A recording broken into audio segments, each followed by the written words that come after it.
They ripped my dress off in front of 200 people. Called me a thief. A gold digger. My husband's family laughed while I stood there humiliated, broken, begging them to stop. But what they didn't know, my father was 20 minutes away. And he owned everything they had. Their house. Their business. Their entire lives. Stay until the very end, because the revenge my father delivered will leave you absolutely speechless. Trust me, you don't want to miss what happens next. Welcome to Voice of Granny. While you are here, please hit the subscribe button and comment your view on the story and where you're watching from. Let me tell you about the worst night of my life. The night I stood in a room full of people while my dignity was stripped away piece by piece. But here's what makes this story worth telling. That same night became the beginning of my freedom. Sometimes you have to fall completely apart before you can put yourself back together the right way. My name is Sarah, and this is the true story of how I learned that the people who should love you can sometimes be the ones who hurt you the most. And how sometimes justice comes from the most unexpected places. I need to take you back to where it all started. To understand what happened, you need to know who I really am. Not who they thought I was, but who I've always been. I grew up in Dubai, in a world most people only see in movies. My father, Richard Blackwell, built one of the largest luxury hotel chains in the world from absolutely nothing. He started with a single small hotel and turned it into the Blackwell International Hotels, over 300 five-star properties across 40 countries. Growing up, private planes were normal. Meeting world leaders was just another Tuesday. Money was never something we worried about. But here's the thing about growing up with that kind of wealth. You learn pretty quickly that people change when they find out. Suddenly everyone wants to be your friend. Everyone has a business idea. Everyone needs something. I watched it happen to my father my entire childhood. People smiled at him, but I could see them calculating in their heads. What can I get from this man? How can I use this connection? By the time I turned 18, I was tired of it. Tired of wondering if people liked me or liked what I could give them. So I made a decision that my father thought was crazy, but he supported me anyway because he's always supported my choices, even the ones that scared him. I changed my last name to my mother's maiden name, Thompson. I moved to London, far from Dubai and everything familiar. I enrolled in university as Sarah Thompson, just another student. I lived in a regular apartment, took the tube like everyone else, bought my clothes from normal stores. For the first time in my life, people looked at me and just saw me. That's where I met Daniel Ashford. God, even now, saying his name brings back so many feelings. He was studying architecture, and I was in the business program. We met in a coffee shop near campus. He spilled coffee on my notebook, apologized about 100 times, and then made me laugh so hard I forgot to be annoyed. Within 6 months, we were inseparable. Within a year, we were married in a simple ceremony with just a few friends. I loved him completely, and I truly believed he loved me the same way. What I didn't know, what I was too in love to see, was that Daniel came with a family who would make my life a nightmare. The Ashfords weren't as wealthy as my real family, not even close, but they had old money. The kind that came from generations of inheritance and a family name that opened doors. They lived in a massive estate outside London and moved in circles where everyone knew everyone and everyone judged everyone. Daniel's mother, Victoria, took one look at me and decided I wasn't good enough for her son. From day one, she made sure I knew it. She never called me by my name. I was always that girl Daniel married or Daniel's wife, like I didn't deserve my own identity. She'd have me serve tea to her friends like I was the help, not her son's wife. She'd criticize everything. My hair was too plain, my clothes were too cheap, my voice was too loud, my laugh was too common. Daniel's father, James, was different but somehow worse. He just ignored me. I could walk into a room, and he'd look straight through me like I was invisible. At least Victoria acknowledged I existed, even if it was just to insult me. James treated me like I was air. And then there was Daniel's younger sister, Rebecca. She was the cruelest of all because she pretended to be kind. She'd smile and compliment my dress, then turn to her friends and whisper that it looked like something from a charity shop. She'd invite me to lunch and spend the entire time talking about all the beautiful, wealthy women who had wanted to marry Daniel. The message was always crystal clear.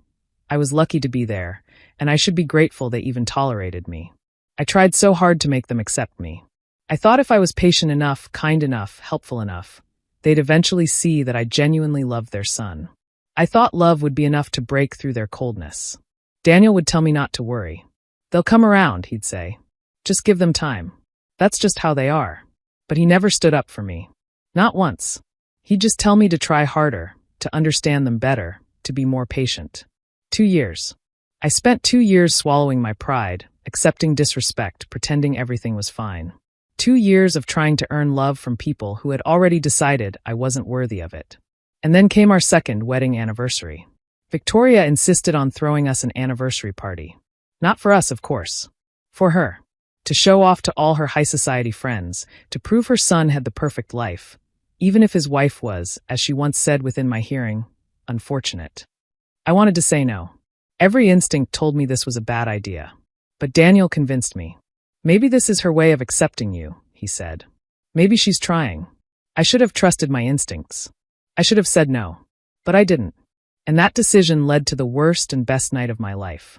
The party was at the Ashford estate, and Victoria had spared absolutely no expense. When I arrived that evening, I couldn't believe what I was seeing. It looked like something out of a royal wedding. Crystal chandeliers hung from every ceiling, each one probably worth more than most people earn in a year. A full orchestra played in the corner. Not a DJ, a full orchestra with violins and cellos. Champagne fountains bubbled with bottles that cost hundreds of pounds each. There were ice sculptures 10 feet tall, towers of exotic flowers flown in from around the world, and a red carpet at the entrance with actual photographers. Victoria had invited over 200 people. Not friends or family, but everyone who mattered in London high society. Business moguls, celebrities, politicians, old money families with titles and estates. The women wore gowns that cost more than cars, dripping with diamonds. The men wore custom suits and watches that could pay off someone's mortgage. And there I was in my simple cream-colored dress that I'd bought on sale at a department store. When I'd tried it on at home, I thought I looked nice. Now, standing in that ballroom surrounded by all this wealth and glamour, I felt like I was wearing rags. I could feel their eyes on me. Hear the whispers. That's her. That's Daniel's wife. Poor thing looks so out of place. I can't believe he married her. Victoria found me within minutes. She looked stunning in a designer gown, diamonds around her neck. "Oh, Sarah, you came," she said, her smile sharp as broken glass. "How quaint you look." Rebecca appeared beside her in a silver dress that probably cost £5,000. "We're so glad you could make it to your own party," she said sweetly, the insult hidden in fake kindness. Daniel was immediately pulled away by his father, taken to talk business with important men. I stood alone, trying to make myself invisible, counting the minutes until this nightmare would end. I had no idea it was about to get so much worse. The orchestra had just finished a piece when it happened. Victoria took the microphone to make a toast. She was thanking everyone for coming, saying something about love and family that made me want to laugh at the hypocrisy. Then her hand flew to her neck. "My necklace," she gasped, loud enough for everyone to hear. "My ruby necklace. It's gone." The entire room went silent. 200 people stopped talking, stopped drinking, stopped everything. All eyes turned to Victoria as she clutched at her bare neck dramatically. "Someone has stolen my necklace," she announced, her voice rising with each word. "The Ashford ruby. It's been in our family for generations, worth over £1 million, and it was right here on my neck an hour ago." My stomach dropped. I knew what was coming before she even looked at me. I could feel it in the air, see it in her eyes as they locked onto mine across that crowded room. "Sarah," she said my name like an accusation, like a curse. "You were in my dressing room earlier. I saw you there, near my jewelry." 200 pairs of eyes turned to me. I felt like I was drowning, like the air had been sucked out of the room. "I was looking for the bathroom," I stammered, my voice shaking. "I didn't take anything. I swear I didn't take anything." "She's lying." Rebecca appeared at her mother's side like they'd rehearsed this. "I saw her too. She was definitely near Mother's jewelry case. She looked suspicious." "This is insane," I said, my whole body trembling. "Why would I steal from you? I don't want your necklace." "Don't you?" Victoria's voice was ice cold.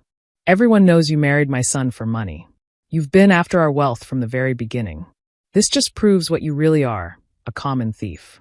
The room erupted in whispers. People pulled out their phones.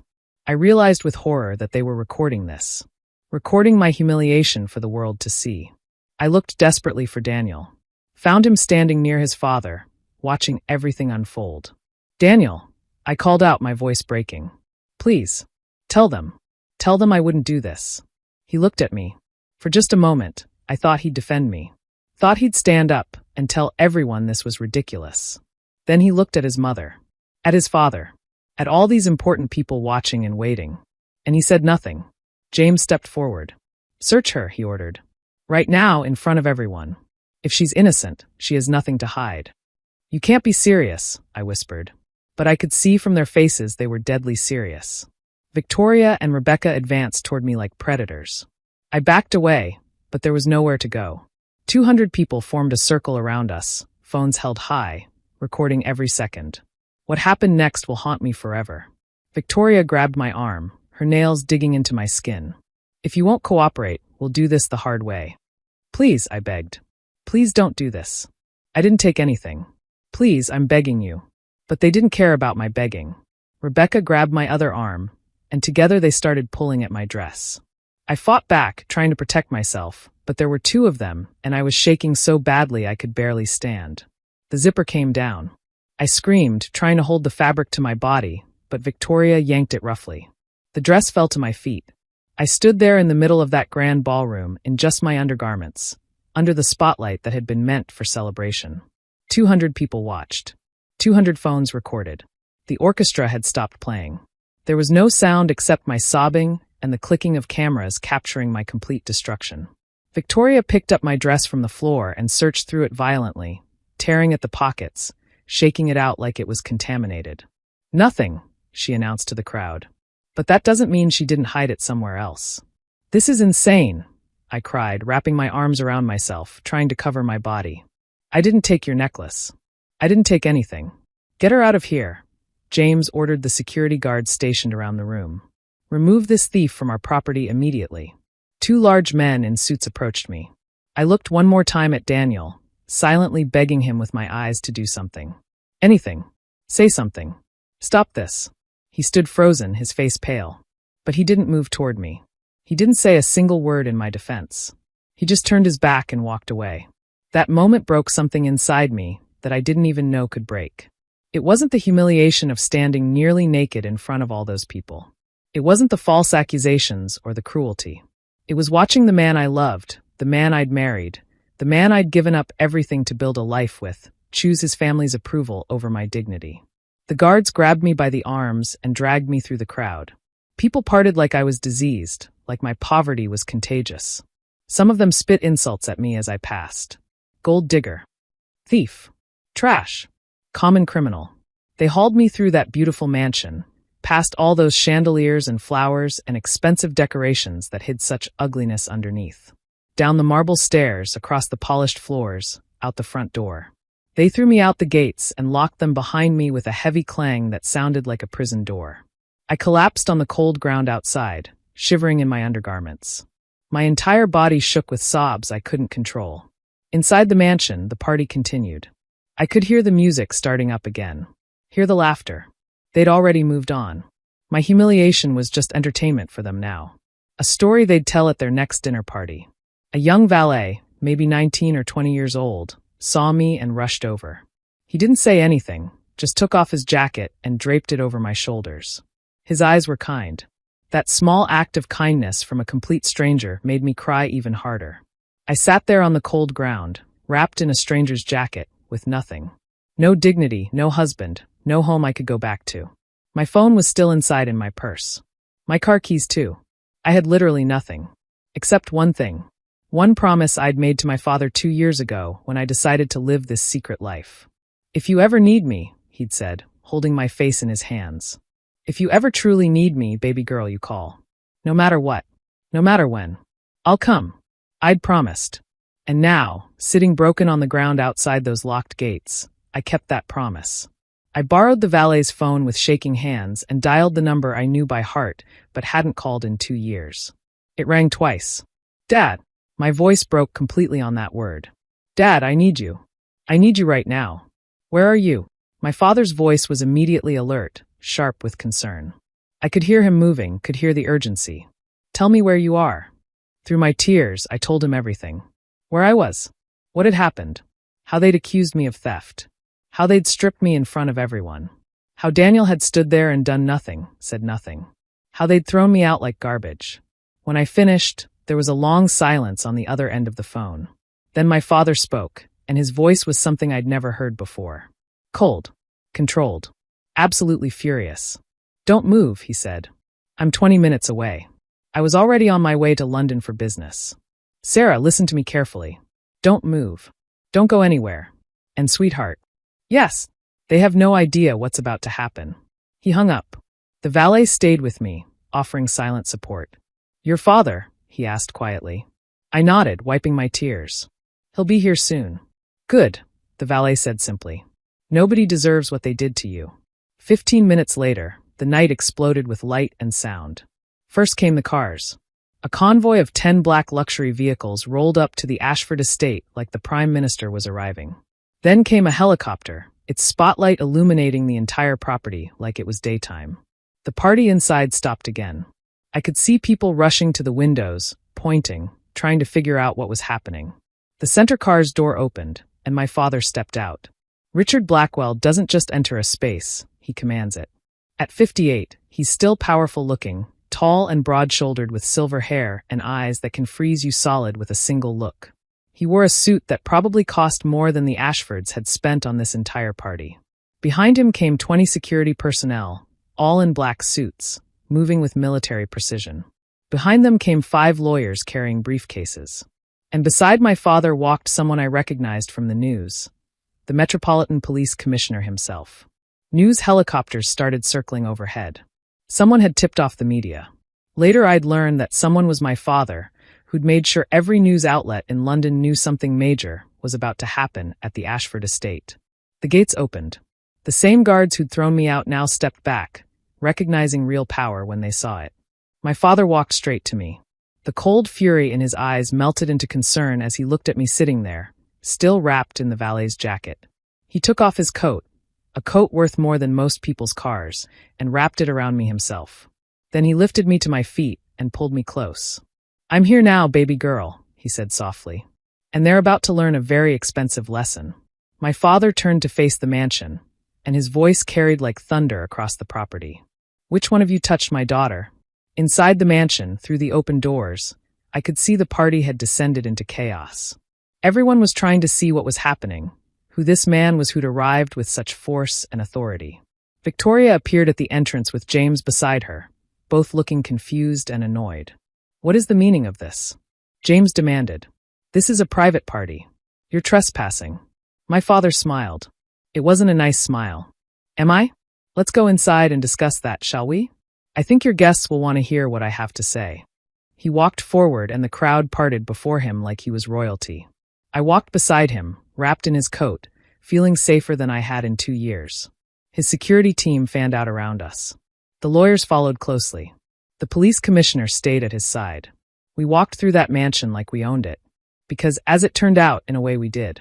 My father took the microphone from a stunned Victoria. 200 wealthy, powerful people stared at him, trying to figure out who he was and why he had this kind of presence. "Good evening," my father said, his voice calm and controlled.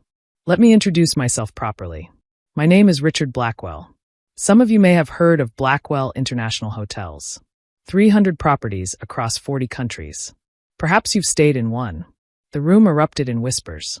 Everyone knew Blackwell Hotels. They were some of the most exclusive, expensive hotels in the world. World leaders stayed there. Celebrities held events there. Royalty chose them for state visits. "This woman you just humiliated," my father continued, pulling me close to his side. "This woman you stripped and degraded in front of 200 people.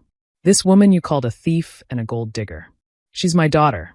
My only child. My heir." The gasps were audible throughout the room. Victoria's face went completely white. James looked like he might collapse. Daniel stood frozen in the crowd, his mouth hanging open in shock. "Sarah came from more wealth than most of you will ever see," my father said. "But she wanted something money can't buy. She wanted to be loved for who she is, not what she has. So she changed her name, lived modestly, and found herself a man she thought would cherish her. Instead, she found you people." He snapped his fingers. The large screens that had been showing happy photos of Daniel and me suddenly changed. New images appeared. Photos of me as a child on our yacht. Me at our estate in Dubai. Me at charity galas standing beside my father meeting sheiks and presidents. Official documents appeared showing my real identity. Birth certificates. Trust fund papers. Everything proving exactly who I was. The crowd was completely silent now, watching the evidence of my real life play out before them. I could see their expressions changing from curiosity to shock to absolute horror as they realized what they'd just witnessed. They'd just watched a billionaire's daughter be stripped and humiliated. And they'd recorded it, laughed at it, participated in it. Now, my father said, his voice dropping to something cold and dangerous. Let's talk about what happens next. He turned to his security team. Show them, he ordered. The screens changed again. This time they showed security footage from inside the mansion. I didn't know where these cameras had come from, but later I'd learned my father had them installed months ago through a security company he owned. He'd been watching over me the entire time, protecting me even when I didn't know it. The first video showed Rebecca entering Victoria's dressing room hours before the party started. She looked around nervously, then went straight to her mother's jewelry box. She opened it, pulled out the ruby necklace, and slipped it into her purse. The second video showed her in the garden, hiding the necklace under a rose bush. The third video was the most damning. It showed Victoria and Rebecca together in a private room, talking. The audio was crystal clear. Are you sure about this? Rebecca's voice came through the speakers. Positive, Victoria responded. We'll accuse her of stealing the necklace. Search her in front of everyone. Humiliate her so badly that Daniel will have no choice but to divorce her. We'll finally be rid of that little leech. 200 people watched in absolute silence as the conspiracy unfolded on screen. They watched Rebecca steal her own mother's necklace. They watched the two women plot my complete destruction. They watched everything. When the videos ended, my father turned to face Victoria and Rebecca. Would you like to explain this? He asked quietly. Rebecca crumpled to the floor, sobbing hysterically. I'm sorry, she wailed. I'm so sorry. It was Mother's idea. She made me do it. You lying little, Victoria started, then stopped as she realized everyone was staring at her. The phones that had recorded my humiliation were now recording hers. The news helicopters outside were broadcasting this to the entire city. In a matter of hours, this would be international news. Mr. Blackwell, James stepped forward, trying desperately to salvage something. Perhaps we can discuss this privately. I'm sure we can reach some kind of arrangement. Arrangement? My father's laugh was cold and sharp. Oh, James, we're way past arrangements. You see, when Sarah married your son, I did what any good father would do. I investigated your family, your business, your assets, your debts, and I found something very interesting. He nodded to his lawyers, who began pulling up documents on the screens. This estate we're standing in? It's mortgaged. And I bought that mortgage 6 months ago through one of my holding companies. You're living on my property. James's face went gray. Ashford Development, your real estate company? I've been quietly buying up shares. As of yesterday, I own 65%. I'm the majority shareholder. You work for me now. The screens showed stock certificates, purchase agreements, mortgage documents, all bearing my father's signature or the signatures of his various companies. Everything was legal. Everything was documented. Everything was airtight. Your family trust fund, Victoria, my father continued, turning to her. The one you use to fund these parties and your shopping trips. It's managed by Blackwell Financial Services, one of my subsidiaries. I froze it 10 minutes ago. Victoria made a strangled sound, clutching at her throat. And Rebecca, my father turned to her, still crying on the floor. Those boutiques you're so proud of owning? They're built on properties leased from Blackwell Real Estate Holdings. Your leases are terminated. Effective midnight tonight. This can't be legal, James shouted, his face red with rage and panic. You can't just. I can and I did, my father interrupted. Everything by the book. All legal. All documented. You see, I didn't build a hotel empire by being reckless. I built it by being thorough. When you threaten what I love, I don't get angry. I get systematic. He turned to face the entire crowd, addressing all 200 people who'd watched my humiliation.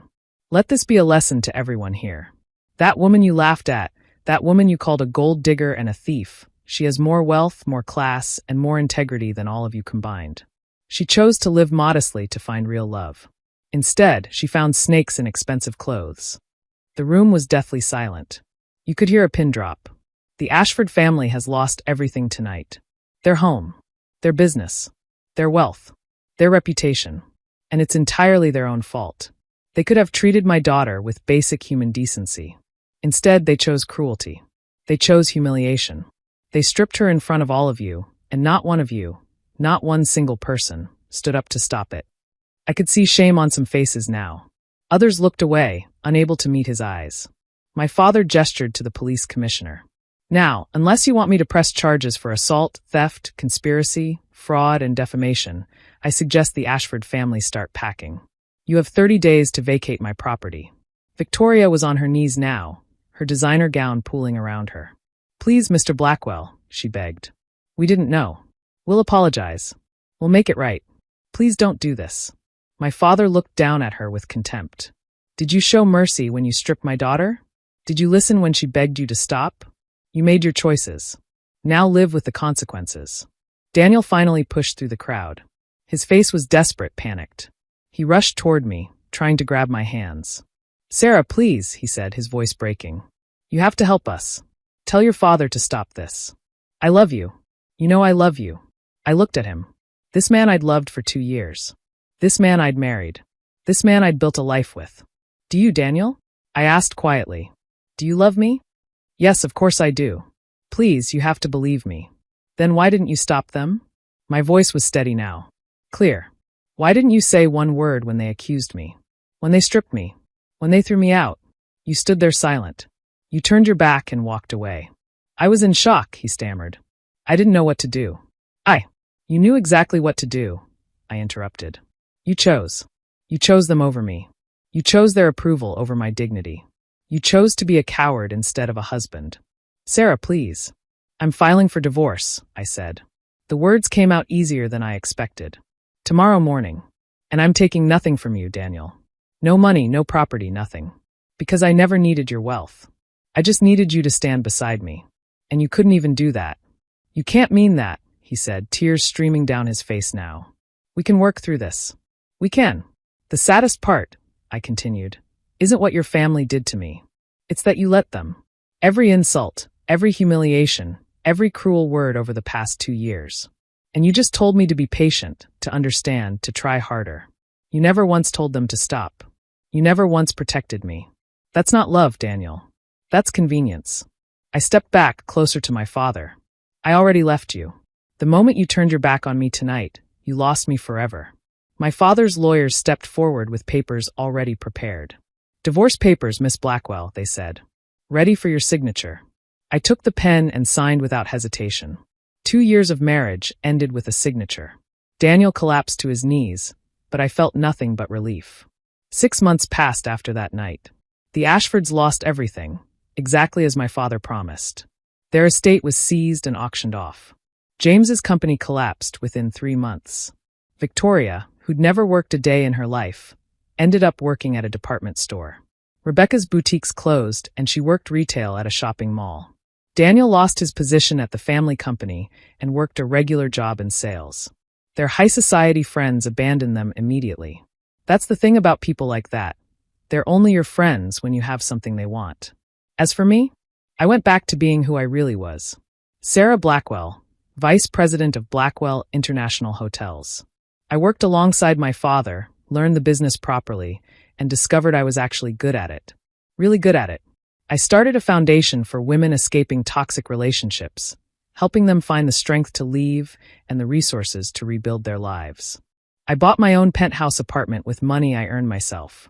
I traveled the world, made real friends who knew exactly who I was, and slowly healed from the trauma of that night. One evening, 6 months after everything happened, I was hosting a charity gala for my foundation.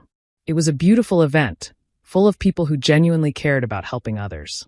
As I was greeting guests, I noticed one of the coat check attendants looked familiar.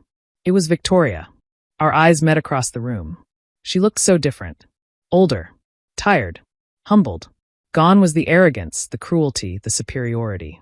She looked like what she was, a woman who'd lost everything because of her own choices. She approached me slowly, hesitantly. Sarah, she said softly. I wanted to say I'm sorry. For everything. I know it means nothing now, but I truly am sorry. I looked at her for a long moment. 6 months ago, I would have felt satisfaction seeing her like this. Now I just felt tired. I forgive you, Victoria, I said, and I meant it. Not for you. For me. so I can let go and move forward. She started crying. Thank you. Thank you so much. But forgiveness doesn't mean forgetting, I continued. What you did taught me something important. Family isn't always blood. It's who stands beside you when everything falls apart. My father showed me what real love looks like: protection, loyalty, strength. Your son couldn't give me any of those things. She nodded, wiping her tears. I hope you find happiness, Sarah. Real happiness. You deserve it. I watched her walk away, back to her coat check station, and felt something lift from my shoulders. I'd carried that anger and hurt for so long. Letting it go felt like breathing for the first time in months. My father found me a few minutes later. You okay, baby girl? Yeah, Dad. I smiled up at him. I really am. I'm proud of you, he said, putting his arm around my shoulders. For being the bigger person. For moving forward. For being strong. I learned from the best, I replied. That night, looking around at all the women my foundation was helping, all the lives being changed and rebuilt, I realized something important. The Ashfords thought they were punishing me by treating me like nothing. Instead, they freed me. They showed me exactly what I didn't want. They helped me find my backbone. They pushed me toward the life I was always meant to have. Sometimes the worst things that happen to us turn out to be blessings in disguise. Sometimes we need to be completely broken down to rebuild ourselves stronger than before. I walked into that anniversary party 2 years ago as a woman trying to earn approval from people who would never give it. I walked out as someone who didn't need anyone's approval anymore. And that was the real revenge. Not my father's systematic destruction of their empire, though I won't lie, that was satisfying. The real revenge was me thriving without them. Happy without their validation. Successful on my own terms. They thought they were stripping me of my dignity that night. Instead, they stripped away the last illusion I had about who they were. They did me a favor. I am Sarah Blackwell. I am my father's daughter. I am enough. I always was enough. And I will never, ever let anyone make me feel less than that again. If this story moved you, remember this. You are enough exactly as you are. Never let anyone convince you otherwise. The people who truly love you will stand beside you, not behind you or in front of you, but right beside you when everything falls apart. That's the lesson I learned the hard way. But now I know it in my bones, in my soul, in every part of who I am. And I hope if you need to hear it, you know it too. You are worthy. You are valuable. You are enough. Never forget that.